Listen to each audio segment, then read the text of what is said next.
በአይነ ህሊናችሁ አስቡት።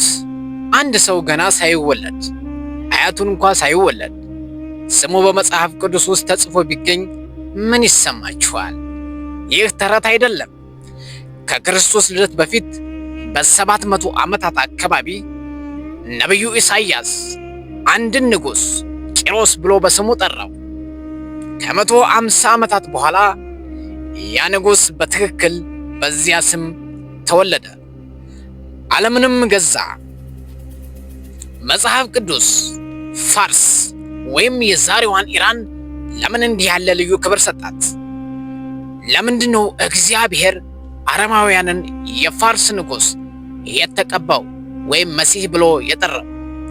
ዛሬ በታሪክ መጽሐፍትና በመጽሐፍ ቅዱስ ገጾች ውስጥ ተደብቆ የቆየውን የኢራንን አስገራሚና አስፈሪ ምስጢር እንገልጣለን። ከኤደን ገነት ወንዞች እስከ ሱሳ ቤተ መንግስት፣ ከቤተልሔም ኮከብ እስከ መጨረሻው የዓለምን ጦርነት፣ ይህ የፋርስ ድንቅ ታሪክ ነው። እስከ መጨረሻው አብራችሁን ቆዩ። ታሪኩ የሚጀምረው ከጥፋት ውሃ በኋላ ነው። ፋርስ ዛሬ ለምን የእስራኤል ቀንደኛ ጠላት ሆነች? መጽሐፍ ቅዱስ ይህ እንደሚሆን ከ2500 ዓመታት በፊት ተንብዮ ነበር። በሕዝቅኤል 38 እና 39 ላይ ስለ ጎግና ማጎግ ጦርነት እናነባለን። በመጨረሻው ዘመን ከሰሜን የሚመጣ አንድ ግዙፍ ሰራዊት እስራኤልን ይወራል። በዚህ ሰራዊት ውስጥ በመጀመሪያ ረድፍ የተጠቀሰችው ሀገር ፋርስ ወይም የዛሬቱ ኢራን ናት። ፋርስ፣ ኢትዮጵያና ፍጥንም ከእነርሱ ጋር ናቸው ይላል ሕዝቅኤል 38:5 ላይ።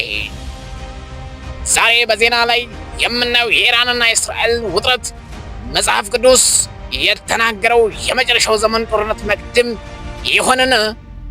ትንቢቱ እንደሚለው ይህ ሰራዊት በእግዚአብሔር እጅ በእስራኤል ተራሮች ላይ ይወድቃል። ታሪኩ ግን በጦርነት አያበቃም። እግዚአብሔር ለኢራን ሕዝብ ትልቅ ፍቅር አለው። በኤርምያስ 49:39 ላይ እንዲህ የሚል ቃል አለ፣ ነገር ግን በኋለኛው ዘመን የኤላምን ምርኮ መልሳለሁ ይላል እግዚአብሔር። ዛሬ በኢራን ውስጥ የሚታየው ነገር ተአምር ነው። ምንም እንኳን መንግስቱ እስላማዊ ቢሆንም በዓለም ላይ በከፍተኛ ፍጥነት ክርስትና እያደገባት ያለች ሀገር ኢራን ናት። በሺዎች የሚቆጠሩ ኢራናውያን ህልምና በራእይ ኢየሱስን እያዩት ነው። ፋርስ ወይም የዛሬቱ ኢራን የቂሮስ ሀገር ናት። ፋርስ ወይም የዛሬቱ ኢራን የአስቴር ሀገር ናት። ፋርስ ወይም የዛሬቱ ኢራን የሰብአ ሰገል ሀገር ናት። መጨረሻዋም በጦርነት ሳይሆን እግዚአብሔር ዙፋኑን በዚያ በማኖሩ ይጠናቀቃል።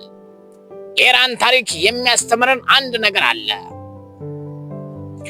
ሀገራትና ነገስታት ቢቀያየሩም የእግዚአብሔር ቃል ግን ለዘላለም ይቆማል።